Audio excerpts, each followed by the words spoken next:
কলকাতার ঐতিহ্যবাহী জ্ঞান মঞ্চে অনুষ্ঠিত হলো এক মনোমুগ্ধকর শাস্ত্রীয় সঙ্গীতের অনুষ্ঠান, যা উৎসর্গ করা হয় সঙ্গীত জগতে একজন ওস্তাদ তবলা মায়েস্ট্রো পণ্ডিত শঙ্খ চট্টোপাধ্যায়ের স্মৃতির প্রতি। পণ্ডিত হিন্দল মজুমদার গুরুজির স্মৃতির উদ্দেশ্যে এই অনুষ্ঠানের আয়োজন করেন। ভারতীয় শাস্ত্রীয় সঙ্গীত জগতের এই কিংবদন্তি শিল্পীর অবদানকে শ্রদ্ধা জানাতেই এই বিশেষ আয়োজন। অনুষ্ঠানে প্রধান অতিথি হিসেবে উপস্থিত ছিলেন ডক্টর রাতেশ তাগদে, শ্রীধর পার্থসারথী, গোপাল বর্মন, সুখাদ মুন্ডে, সোমনাথ রায়, ফারুক লাতিফ খান, আয়ুষ্মান মজুমদার, শাস্ত্রীয় সঙ্গীত শিল্পী দৈতিমা মল্লিক, দীপন পাল সহ অন্যান্যরা। অনুষ্ঠানে দেশের বিশিষ্ট বাদ্যযন্ত্র শিল্পী, সঙ্গীত শিল্পীরাও অংশগ্রহণ করেন। তবলা, সেতার, কণ্ঠসঙ্গীত সহ বিভিন্ন পরিবেশনায় ফুটে ওঠে শাস্ত্রীয় সঙ্গীতের গভীরতা ও সৌন্দর্য। এই প্রথম রিদিম রুটস কলকাতায় অনুষ্ঠিত হলো। 8 জন তবলা শিল্পী এবং মিউজিশিয়ানদের একত্রিতে অনুষ্ঠানটি সম্পন্ন হয়।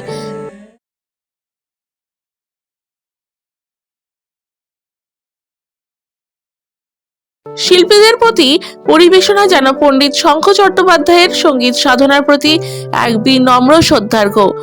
আয়োজকদের বক্তব্য, পণ্ডিতজির স্মৃতিকে নতুন প্রজন্মের মধ্যে বাঁচিয়ে রাখাই এই অনুষ্ঠানের মূল উদ্দেশ্য।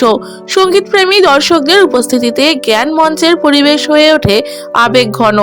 এই অনুষ্ঠান প্রমাণ করল, শাস্ত্রীয় সঙ্গীত কখনো থামে না, গুরুদের স্মৃতিতেই তা প্রবাহিত হয় প্রজন্ম থেকে প্রজন্মে।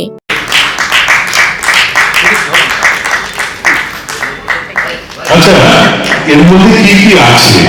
এটা একটা সেই পুরোনো ভাইরাল রেকর্ড যেটা আমাদের এখানে এখনো অনেকের কাছেই সংগ্রহ হয়ে আছে, গ্রামাফোন, তাতে বাজবে। আজকের যে কনসার্টটা, এটা বেসিক্যালি আমার গুরুজি পণ্ডিত শঙ্খ চট্টোপাধ্যায় যিনি আমায় শিখিয়েছেন, ওনার উদ্দেশ্যে এটা করা।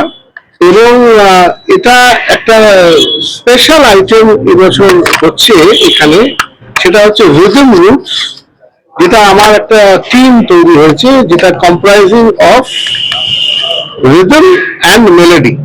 এটা একটা এনসেম্বল।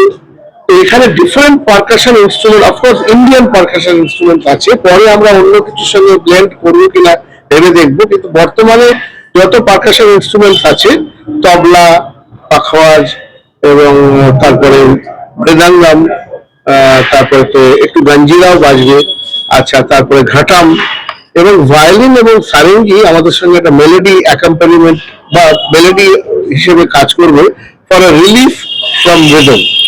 এটা একটা রিদম অ্যান্ড মেলোডি এনসেম্বল, যেটা আগে আমাদের প্রথম শো হয় এটা মুম্বাইতে নীতা মুকেশ আম্বানি অডিটোরিয়ামে, এবং তারপরে এটা প্রথম কলকাতার প্রথম শো।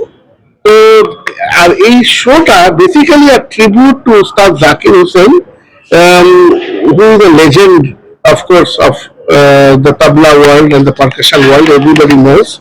So এটা এই আইটেমটা dedicated to him, but the evening is dedicated to my Guruji Pandit Shankha Chatterjee. এবং আজকের ইভিনিং এ যারা বাজাচ্ছেন তারা সবাই খুব দিকপাল পারকাশন প্লেয়ার এবং ইনস্ট্রুমেন্টাল প্লেয়ার, যেমন পণ্ডিত শ্রীধর পার্থসারথী জি আছেন মৃদঙ্গমে, এবং তারপরে সুখাদ মুন্ডে আছে পাখাওয়াজে, পণ্ডিত গোপাল বর্মন আছে, শ্রীখোল, যেটা বেঙ্গলের একটা অ্যান্টিক ইনস্ট্রুমেন্ট, এবং তারপরে আমার ছেলেও আছে তবলায় আমার সঙ্গে, আয়ুষ্মান মজুমদার, এবং doctor রাতেশ Tagde, he is on the violin, and Ustad Farooq Latif Khan is on the sarengi.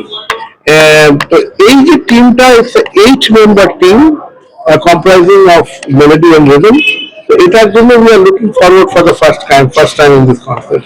আর আজকের evening we are starting with a very important vinyl record release of Ustad Shahid Parvez ji and myself together, because me and Ustad Shahid Parvez, sitar maestro Ustad Shahid Parvez, have a relation of 35 years together.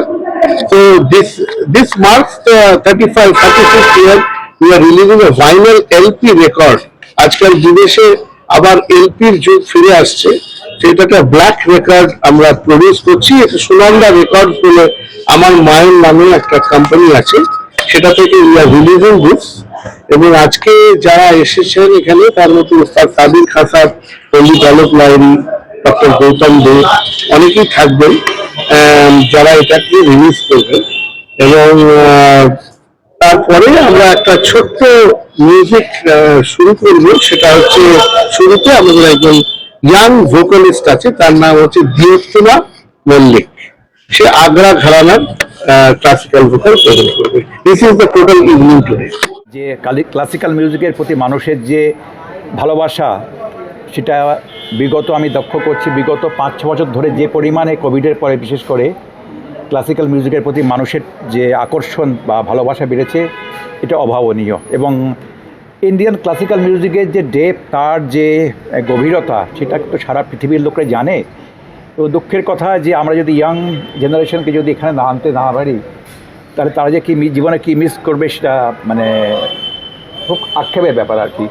এই classical music যে through out the, বিশেষ করে winter টাইমে যখন আসেন দেশ বিদেশ থেকে শিল্পীরা আমাদের কলকাতা শহরে বা কলকাতার অন্যান্য জায়গায়, খুব ভাল লাগে যে তারা এখানে বাজিয়ে আনন্দ পান, প্রচুর দর্শক পান এবং তারা প্রাণ ভরে তারা সেই মিউজিক তারা বাইয়ে যান। তার যে একটা অনুরণন বলবো যে আমার তার যে রেস্ট থেকে যায়, এবং এটাই হচ্ছে পাওনা। ওটা এক একজনের প্রেফারেন্স তো নিশ্চয়ই আছে। এবার ক্লাসিক্যাল মিউজিকের একটা তো অলরেডি আছে যে ক্লাসিক্যাল মিউজিক ভীষণ বোরিং, ওটা সবার একটাই আমার বর্ডার আছে যে একটু ট্রাই করে দেখতে কি আছে, ট্রাই করে দেখুন, হয়তো ভালো লেগে যাবে। আমার মেসেজ এটাই যে ট্রাই করে দেখুন, একবার যদি না ভালো লাগে আরেকবার দেখুন। যেটা আয়োজন করা হয়েছে গুরু শিষ্য পরম্পরায়, তো এটা খুবই খুশির ব্যাপার, এটা হওয়া উচিত। আর হিন্ডোল এটা খুব ভালোভাবে করছে। আর বাদ বাকি ওই যে রিদম রুটস আছে, ওই যে একটা ওর ইনভেনশন যা বলুন, এটা খুব ভালো।